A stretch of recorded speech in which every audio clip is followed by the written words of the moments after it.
Alors, on est content d'avoir deux représentants de la gauche, si vous me permettez de m'exprimer ainsi. Vous étiez tête de liste, Madame Poupin, en 2008 à Sotteville, et vous aviez réussi un résultat peut-être un petit peu meilleur quand même qu'aujourd'hui. En même temps, c'est vrai que vous, comme Madame Brangier ici présente, vous avez clairement exprimé l'idée selon laquelle il n'était pas question pour vous de vous associer à des formations politiques, entre guillemets, social-démocrates, notamment au Parti socialiste dans le cadre du deuxième tour. Vous maintenez cette position, vous n'allez pas demander, voir s'il est possible de vous associer avec, par exemple, Madame Lussmann. Écoutez, le résultat de ce premier tour, c'est quand même d'abord un fantastique désaveu de ce gouvernement, un gouvernement qui avait été élu pour nous débarrasser de la droite qui mène une politique de droite. Bon, c'est un désaveu. Ce qui est terrible, évidemment, c'est que ce désaveu profite à l'extrême droite, c'est-à-dire à ceux qui sont les pires ennemis des victimes des politiques d'austérité. Donc, pour nous, c'est un encouragement non seulement à être encore plus indépendant de ce gouvernement et des forces qui soutiennent ce gouvernement, mais surtout à tout faire pour organiser, pour favoriser, pour encourager les mobilisations contre les politiques d'austérité et pour donner très très rapidement rendez-vous dans la rue comme un premier rendez-vous pour une manifestation nationale unitaire, un premier jour de révolte de gauche le 12 avril et commencer à préparer cette initiative très rapidement de manière unitaire parce qu'on a besoin de reprendre la rue avec un espoir à gauche, avec des valeurs qui sont des valeurs de solidarité, de partage des richesses, qui sont à la fois l'inverse de ce qui est défendu évidemment par le Front National qui prône la haine des autres et puis contre la politique d'austérité de ce gouvernement. Raphaël Brangier, c'est le même cas de figure.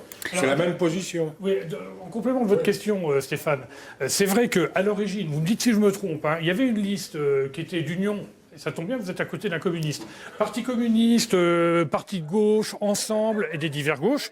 Ça avait l'air d'être très bien parti. Et patatras, tout à coup, le PC décide finalement de rejoindre le PS. Et vous maintenez une liste avec le parti de gauche et plusieurs formations. On a l'impression que ça vous énerve un peu et qu'il y a peut-être une différence entre la politique qui est menée sur le plan national où le PC reste très critique vis-à-vis du gouvernement actuel, mais que lorsqu'il s'agit d'élections municipales, parfois le PC se retrouve avec le PS et ça vous plaît pas. Et donc vous proposez des listes, j'allais dire, autonomes. Est-ce que c'est un peu ça l'idée ? Oui, nous, en fait, on a eu une démarche depuis le départ sur Rouen que de construire l'unité et une liste de très large rassemblement qu'on a appelé au mois de juillet. Alors, à l'initiative du Front de gauche, bien entendu, donc avec toutes les composantes du Front de gauche, et y compris avec d'autres acteurs. On appelle vraiment à une liste très très large parce que nous souhaitons construire justement cette unité à la gauche du PS. Et la logique dans laquelle on s'est inscrite, notre démarche a toujours été celle-ci, ce qui nous a conduit finalement à démarrer une campagne très tardive, compte tenu des conditions dans lesquelles on avait échoué effectivement à construire cette unité à Rouen, du moins dans la version la plus large. Donc nous sommes à Rouen la seule liste effectivement avec plusieurs composantes dans cette démarche unitaire et donc on souhaite dépasser ce scrutin-là. Je veux dire, les municipales c'est une échéance, mais nous souhaitons effectivement construire cette unité très large de rassemblement à l'initiative du Front de gauche contre la politique d'austérité qui est menée aujourd'hui par le gouvernement actuel PS. Voilà. J'en profite pour saluer l'arrivée du président du Conseil général 76 du département PS de son État. Donc on pourra discuter aussi avec lui dans quelques instants. On termine peut-être le tour de table avec le Parti communiste. Oui, parce qu'effectivement, c'est vrai qu'on y perd un peu son latin. On a l'impression que le PC, alors dès qu'il s'agit de discuter sur le plan national, il n'y a pas de problème, on est contre le gouvernement, qui n'est pas assez à gauche, qui ne tient pas assez compte des revendications des travailleurs. Et puis dès qu'on arrive à des élections municipales, finalement, le PS, c'est pas si mal que ça, parce que peut-être qu'on est obligé de s'entendre avec le PS pour organiser certaines municipalités. Et vous, par exemple, à Ouessel, vous n'avez pas eu de problème avec le PS, mais c'est le même cas à Saint-Étienne-du-Rouvray, où le maire communiste était opposé à une liste d'extrême gauche. Non, parce qu'il y a la question des contenus. À Ouessel, dont je félicite l'élection de Stéphane Baret, qui était le premier adjoint et qui va devenir le maire, avec les socialistes, ils ont toujours voté avec nous des idées progressistes. Je pense au Pétroplus, par exemple, où on a condamné ce qui se passait, où on a soutenu la démarche des salariés. La question des contenus est importante. Ensuite, moi, si vous me permettez, je voudrais faire plusieurs remarques. La première remarque, c'est qu'ici en Seine-Maritime, les municipalités que nous dirigeons, nous tenons bien, et dimanche prochain, les maires communistes d'Union seront réélus. Ça, c'est le premier constat. Le deuxième constat, c'est qu'il y a quand même une érosion à gauche. Et c'est dû, oui, c'est dû à la mauvaise politique du gouvernement. Lorsque l'on donne des milliards au patronat, lorsque l'on n'augmente pas les retraites, lorsque l'on annonce moins d'1,5 milliard d'argent pour les collectivités multiplié par 3 ans, soit 4,5 milliards, et que ces politiques municipales vont être compliquées à mener, il est évident que le peuple de France n'est pas content et le fait savoir à travers ce scrutin. Moi, je pense que oui, nous aussi, on sera à la manifestation du 12 parce qu'il faut construire à gauche. Il faut construire à gauche quelque chose de progressiste et en ce sens, je pense, au vu notamment des résultats, au vu de la situation du pays, il faut reconstruire en France une idéologie progressiste pour faire face à ces politiques d'austérité qui se mettent en place, qui ne sont pas bonnes pour la population, et puis aussi pour faire face à cette intolérance qui se met en place du Front National et qui prend racine justement sur ces mauvaises politiques.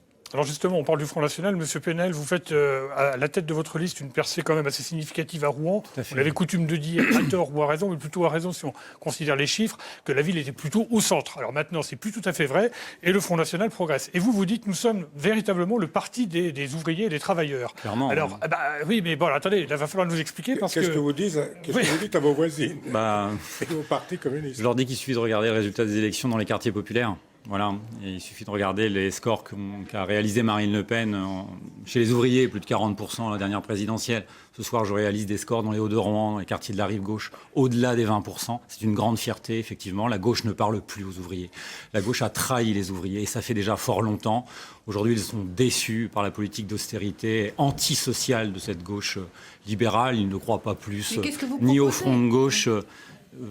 Écoutez, on a un projet clairement identifié, on l'a présenté aux Rouennais, visiblement ils en sont très satisfaits dans la mesure où nous avons réalisé près de 14% à Rouen. Eh bien, nous leur parlons, Madame Granger, nous leur parlons d'une véritable politique sociale, la peur, mais arrêtez. Voilà. La peur de l'autre. La peur de l'autre. Xénophobie. Oui, c'est ça, la xénophobie. Le refus de l'autre. Sortez vos vieux poncifs, en fait, vous ne représentez plus rien. Voilà. Le Front National aujourd'hui incarne la véritable force d'avenir. À Rouen, nous sommes en progression de plus de 3%, c'est un score particulierement spectaculaire. Encore une fois, nous sommes aujourd'hui la force qui est capable d'incarner la véritable alternative à Yvon Robert et à son allié Bérégovoy. J'appelle donc l'ensemble des Rouennais, mais aussi dans toute la Seine-Maritime, ceux qui auront la possibilité de voter Front National la semaine prochaine, à se rassembler. J'appelle tous les patriotes, les souverainistes, qu'ils viennent de l'UMP, de la gauche, de l'UDI, à se rassembler autour d'une force moderne, nouvelle, qu'incarne aujourd'hui le Front National. Vous avez conscience quand même que tout seul, vous n'y arriverez pas. C'est possible à Hénin-Beaumont, c'est possible dans certaines villes du sud de la France. C'est arrivé, voilà. Mais oui, mais attendez, en l'occurrence, en Haute-Normandie, en Seine-Maritime en particulier, jusqu'à preuve du contraire, il n'y a pas eu d'alliances qui ont permis à des élus du Front National d'arriver véritablement à être maire, par exemple. Eh ben, on fera alliance avec les électeurs. Aux conseillers généraux. On fera alliance avec les électeurs. Vous avez cité Hénin-Beaumont, effectivement, c'est une grande victoire ce soir parce que nous écrasons effectivement avec ce score de 51%. C'est une véritable déferlante sur le Nord-Pas-de-Calais, d'ailleurs ce soir, et un petit peu partout en France du Front National. Aujourd'hui, nous réalisons des scores à Elbeuf qui sont au-delà des 36%, 33% à Elbeuf. À Petit-Quevilly. Pas de candidat de l'UMP. Pas de candidat de l'UMP parce qu'ils ont abandonné l'agglomération rouennaise, l'UMP. Voilà, M. Rufnac a essayé effectivement de faire quelque chose à Rouen pour désintégrer l'UDI. On ne peut pas dire que le score ce soir de l'UMP à Rouen est spectaculaire. M. Sarkozy avait réalisé 27% des voix. M. Bure fait 23%. On voit bien qu'ils sont en perte de vitesse. Ils se sont chamaillés pendant toute la campagne. L'UDI et M. Bure se sont chamaillés comme des petits garçons dans une salle de classe ou une cour de récréation. Ils vont s'associer. Ça va être difficile parce qu'après 6 mois d'insultes, avec 6 mois en fait d'hypocrisie, ils vont nous présenter ce soir un programme demain. Non, c'est impossible. Le Front National fera un véritable score la semaine prochaine. Nous rentrerons massivement dans tous les conseils municipaux de Seine-Maritime, au-delà, bien évidemment. Pour proposer un véritable projet, madame. La fin des gaspillages, la baisse des impôts, de la sécurité, ce que réclament. Mais non, voilà. Bon, voilà, vous êtes en dehors du propos. Vous n'êtes plus du tout en phase avec la société. Vous ignorez les classes populaires. Rien du tout. Bien, on va quand même poser une question à Nicolas Rouly, qui nous a rejoint tout à l'heure. Vous êtes mis en accusation un petit peu par l'ensemble des invités. C'est le PS qu'il faut viser. C'est le PS qui fait des promesses, en fait. Je n'ai pas entendu ça. Moi, je viens d'entendre des propos assez virulents et j'entends par exemple la représentante du Front National qui, là où ses collègues gagnent, dit « nous écrasons ». Eh bien, tout ça, c'est pas le vocabulaire que moi je veux utiliser. Et moi, j'aimerais qu'on parle à la fois des électeurs, en effet, et puis justement de ce qui les attend dans leur ville. La semaine prochaine, il y a un deuxième tour. Et moi, aujourd'hui, je suis en campagne électorale encore, parce qu'il y a ce soir un message qu'il faut entendre, qui est à la fois le résultat du Front National, mais qui est d'abord et avant tout l'abstention. Et l'abstention, elle a aussi ses effets mécaniques, mais elle a évidemment un sens politique. Et ça nous interroge tous ici, autour de la table. Il n'y a pas plus d'accusations sur l'abstention vis-à-vis du PS que vis-à-vis de l'ensemble, en effet, des partis politiques. Et donc, il faut qu'on regarde ça tranquillement, mais on le regardera plus encore après la semaine prochaine, parce que d'ici là, il y a quelques jours pour se rassembler, pour se mobiliser et pour voter sur des projets municipaux qui vont engager la vie quotidienne de nos électeurs. À Rouen, par exemple, c'est pas la même chose si la semaine prochaine, l'équipe que conduit Yvon Robert est confirmée dans le travail qu'elle a engagé pour cette ville, dans le travail qu'elle a engagé avec la CREA et avec les collectivités, dont le département que je préside. Et là, c'est très concret et c'est la vie quotidienne des gens. C'est de ça dont il faut parler ce soir pour dimanche prochain. Le rassemblement n'a pas l'air d'être possible pour tout le monde. Madame Poupin. Est-ce que ça va amener le gouvernement à s'interroger jusqu'à abandonner sa politique d'austérité, jusqu'à abandonner son pacte de responsabilité, jusqu'à abandonner les 30 milliards de cadeaux qui vont être faits au patronat et pour lesquels on va diminuer en particulier les dotations pour les collectivités locales? Je ne suis pas sûre que ça va aller jusque-là, votre interrogation, et ça va être compliqué de regagner des voix à gauche parce que vous menez une politique qui est une politique d'austérité, qui est une politique frontalement contre les salariés pour satisfaire les patrons, et c'est ça que vous payez. Bon, et donc on ne peut pas vous faire confiance pour ça. La seule confiance qu'on peut avoir, c'est celle de se regrouper, c'est celle de descendre dans la rue, c'est celle de revendiquer et c'est celle de battre vos plans. Et c'est ça qui fera naître l'espoir et c'est ça qui nous débarrassera du Front National. Écoutez, la semaine prochaine... Laissez-le répondre. Et après, il faut qu'on aille au Havre. La semaine prochaine aura lieu le deuxième tour. La semaine prochaine aura lieu le deuxième tour des élections municipales. Il y aura ici 2 listes, peut-être là 3 listes. Et les électeurs auront le choix entre ces 3 listes ou ces 2 listes.